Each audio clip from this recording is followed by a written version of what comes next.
You are looking at Julian's pronunciation guide, where we look at how to pronounce better some of the most mispronounced words in the world, like this other curious word. But how do you say what you're looking for today?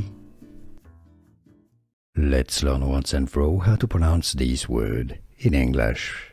If you want to learn more confusing vocabulary that is confusing indeed, stay tuned. I've got more videos for you you'll definitely want to learn from and listen to. Severalty is the pronunciation here. Se, an E sound, the, roll, T. Stress on the first syllable, meaning the condition of being separate. Severalty, how to pronounce English pronunciation, severalty. Here are more videos on how to pronounce more confusing words and names too many mispronounced. Like this video if you found it useful. I appreciate your support. I'll see you soon and thanks for watching.